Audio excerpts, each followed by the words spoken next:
Belle Gunness, the deadly Black Widow of Lauport.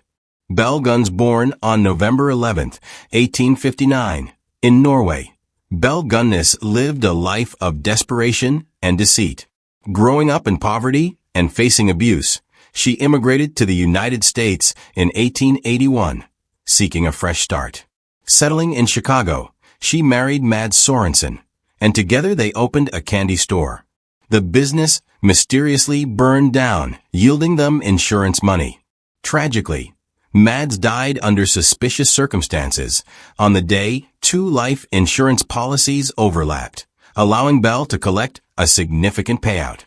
Moving to Lauport, Indiana, Belle purchased a farm and began her grim spree. She placed ads in newspapers seeking wealthy male suitors, promising marriage. Once they arrived, Belle robbed and killed them, burying their bodies on her property. Tragically, even her children weren't spared. She reportedly killed them in house fires or through mysterious illnesses to collect insurance money. Authorities estimate Belle killed between 25 to 40 people. Her dark secret unraveled in 1908 when her farmhouse burned down, revealing several buried bodies, including children and suitors. Though a headless female body was found, many believe Belle faked her death and escaped.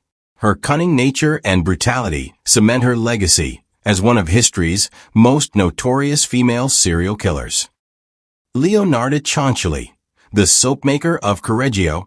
Leonardo Chanul, born on April 18, 1894 in Montella, Italy.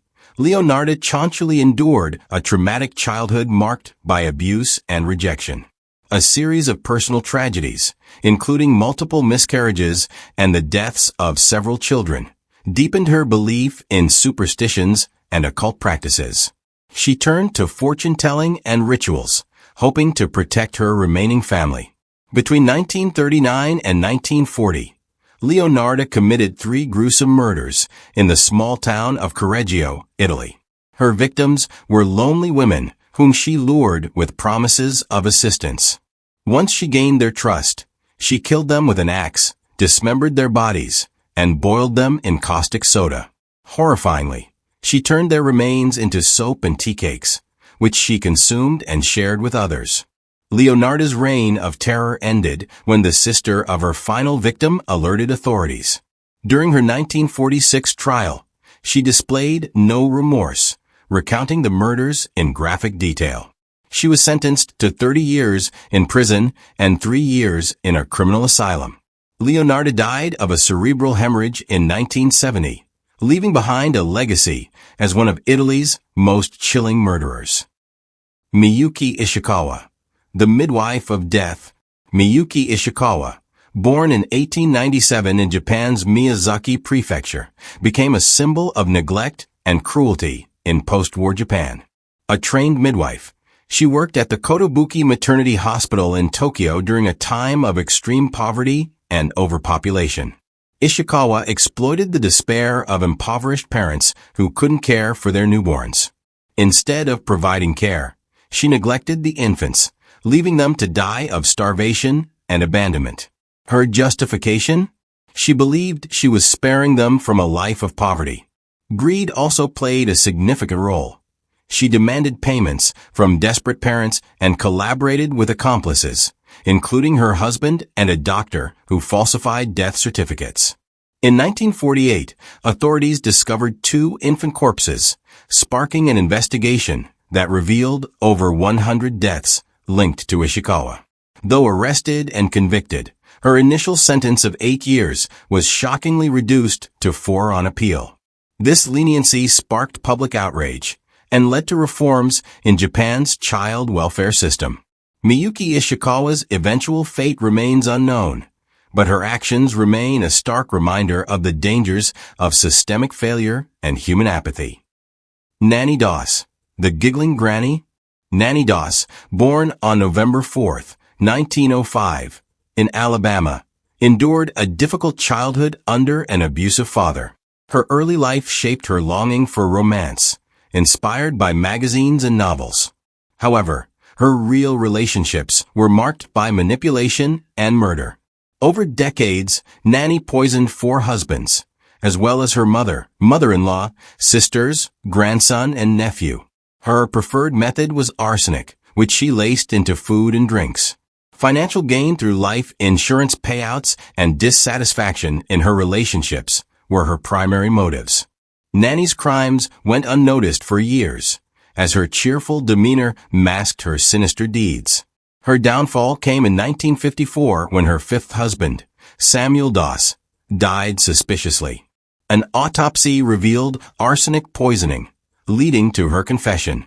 Nicknamed the Giggling Granny due to her carefree attitude during interrogations, Nanny was sentenced to life imprisonment in 1955.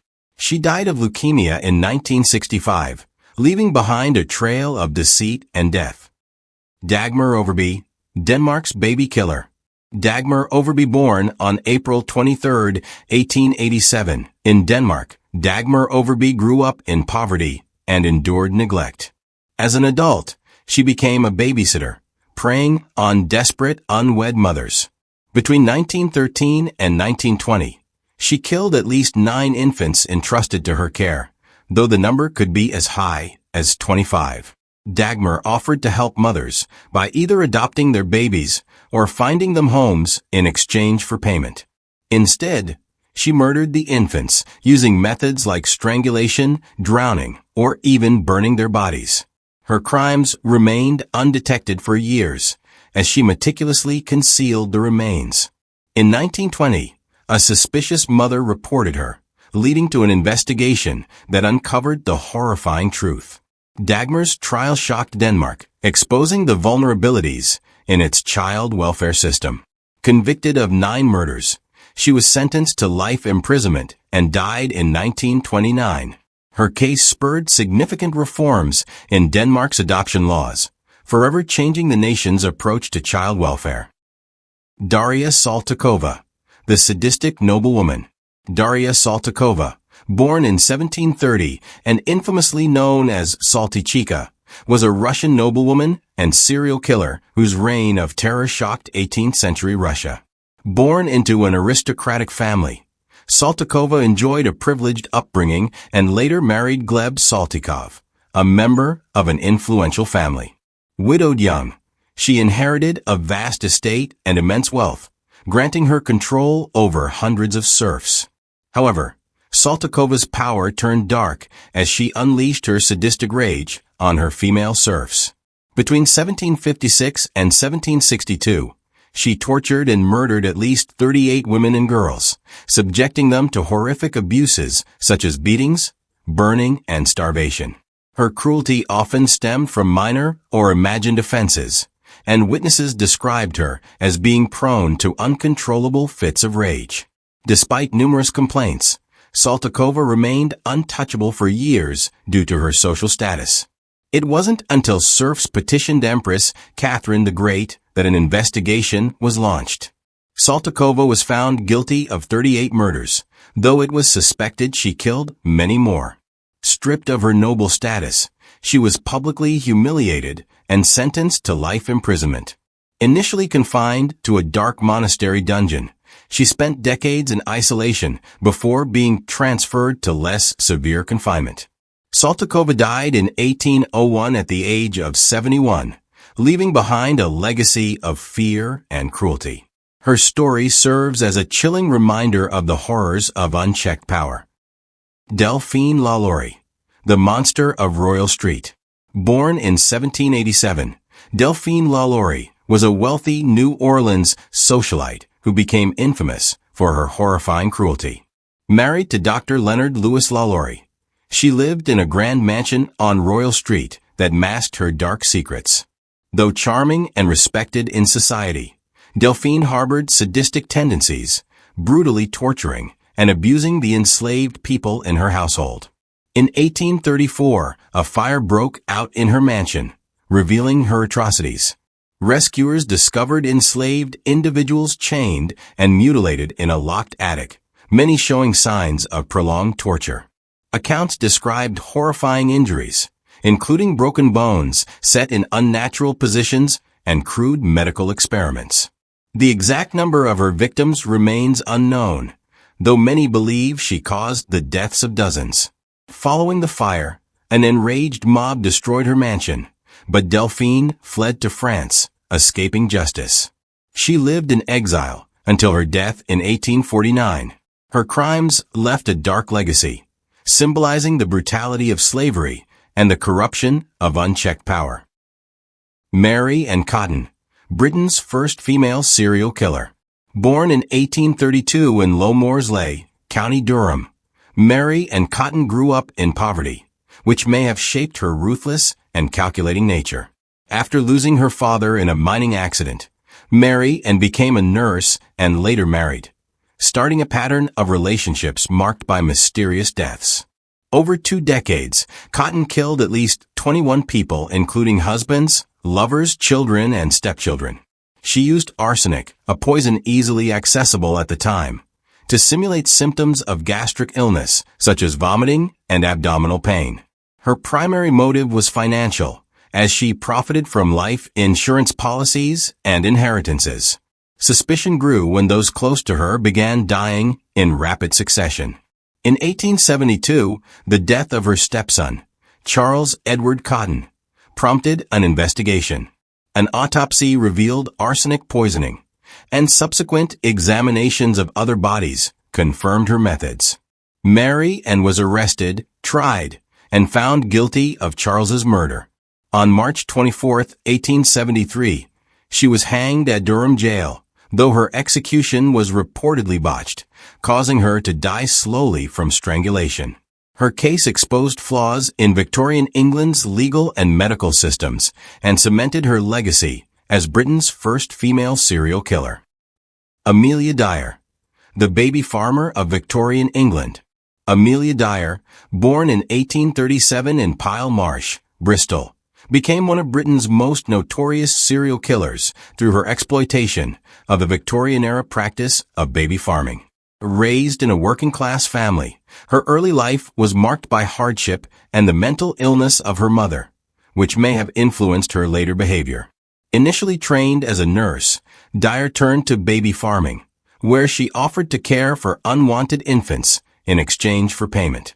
However, instead of providing care, Dyer murdered the children, often by strangling them with white tape. Over a 30-year period, she is believed to have killed hundreds of babies, though she was only charged with a few deaths. Her crimes came to light in 1896 when the body of an infant was found in the River Thames, leading investigators to discover a trail of evidence linking her to the murders.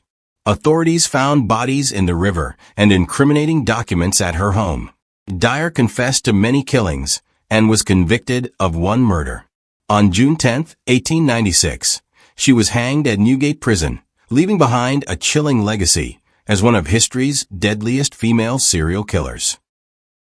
Maria Katherina Swanberg, the poisonous caregiver. Maria Katherina Swanberg, known as Good Mia, was a Dutch serial killer born on September 9, 1839, in Leiden, Netherlands. Swanberg gained a reputation as a kind and charitable caregiver, but her outward persona hid her sinister motives. Beginning in 1880, she poisoned her victims, primarily family members, neighbors, and clients, using arsenic to collect insurance payouts or inheritances.